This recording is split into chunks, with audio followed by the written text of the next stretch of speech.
संकेत दिया गया है वो सत्कर्म है श्रीमद् भागवत कथा का श्रवण।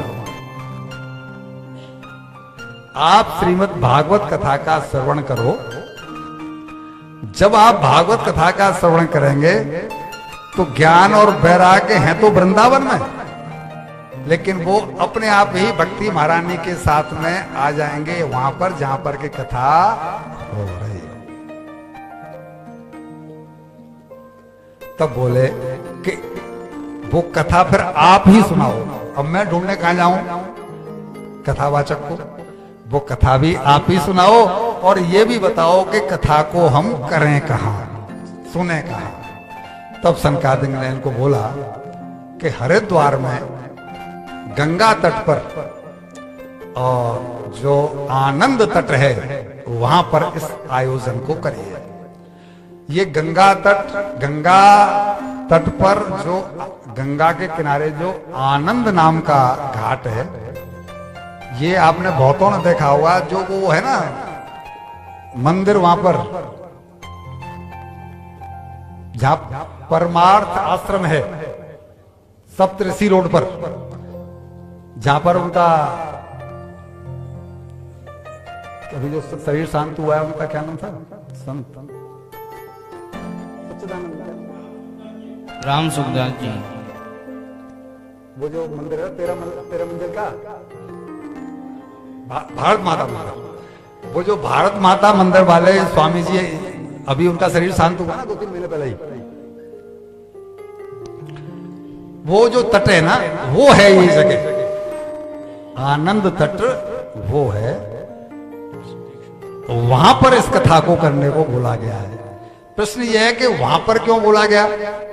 बोला इसलिए कि वहां पर अधिक से अधिक लोग इकट्ठे हो जाएंगे और इसलिए ये सारे लोग वहां से चल करके नीचे आए हैं। भगवान का जब तक विस्मरण है तब तक ही विपत्ति है। जैसे ही भगवान का सुमरण हो जाए तो विपत्ति का नाश हो ही जाता है, क्योंकि कहा गया है विपद विस्मरणम संत विष्णु, और फिर संपन्न नारायण स्मृति। नारायण की स्मृति आ जाए तो फिर विपत्ति का कोई कारण है ही नहीं।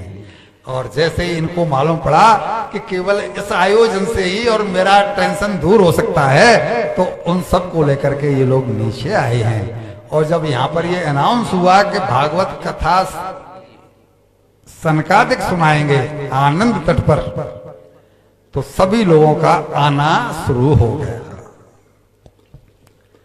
ये जो आरक्षण की परंपरा है ना, ये तभी से चली आ रही है। भगवान ने खुद नहीं बताया कि सत्कर्म क्या है, बोला वो संत बताएंगे। तभी तो ये भटक रहे थे, तभी तो वहां पहुंचे बद्रीनाथ में। और यहां पर वही हुआ कि ये सब लोग कर फिर नीचे आए हैं और ला करके यहां पर जैसे ही व्यासपीठ पर सनकादिक मुनि बैठे हैं, सनकादिक मुनि जो बैठे हैं तो उन्होंने कथा को करना शुरू किया है। और कथा जब शुरू हुई है तो वहां पर एक प्रश्न पैदा हुआ। नारद जी ने ये प्रश्न पहले से कर डाला था कि ये बताइए कि कथा में ऐसी क्या बात है जो आप कह रहे हैं कि इस कथा से, श्रवण से और भक्ति महारानी ज्ञान और वैराग्य को लेकर के और वहां पहुंच जाएंगे गंगा तट पर। ऐसी भागवत कथा में क्या विशेषता है? जो मैंने सुनाया था वो भी तो पुराणों का और शास्त्रों का ही, गीता क्या है या ये जो मैंने बताया। तब उन्होंने कहा कि वो है तो वही चीज, लेकिन ये सार है, उसमें विस्तार है।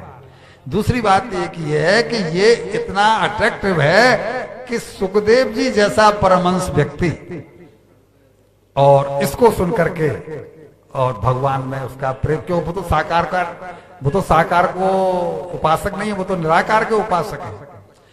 और ये भी इनको शंका हुई कि भागवत कथा के बारे में जो आप कह रहे हो कि इसमें ऐसी है वैसी है, तब उन्होंने कहा कि ये भागवत कथा को तो आपने ही सुनाया है व्यास जी को, सनकादिक कह रहे हैं कि भगवान नारायण ने सुनाई ब्रह्मा जी को, सुबह बताया था ना, ब्रह्मा जी ने सुनाया था आपको और आपने सुनाया वेद व्यास जी को और आपने उसका विस्तार करवाया।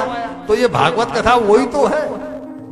आपने ही तो तब कहा था कि आपके चित्त को शांति इसलिए नहीं मिल रही है कि आपने भगवान के गुणों का गान नहीं किया है। आपने और सारी बातें तो बहुत कही, उन्होंने उससे पहले महाभारत ग्रंथ लिखा है। महाभारत ग्रंथ को हम पंचम वेद कहते हैं।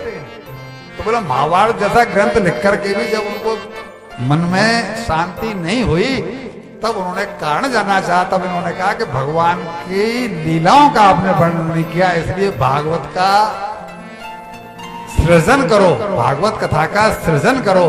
तभी तो उन्होंने लिखा था और ये वही तो भागवत है, इसलिए इसके ऊपर आप शंका मत करिए। आप तो पहुंचिए, कथा को श्रवण करिए और वो सब कुछ अपने आप हो जाएगा।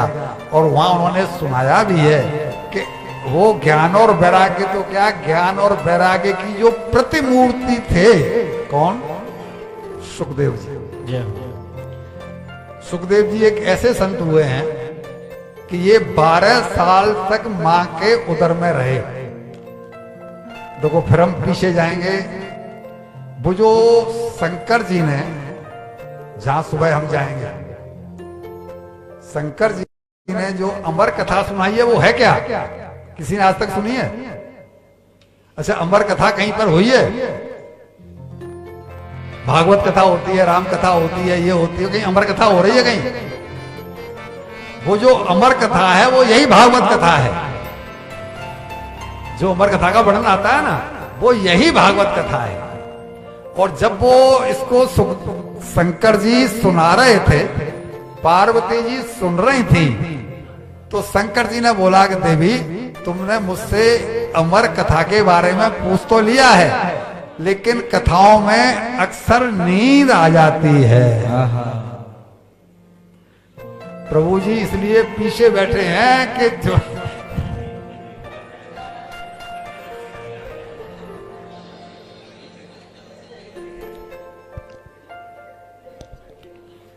तो देवी सो मत जाना।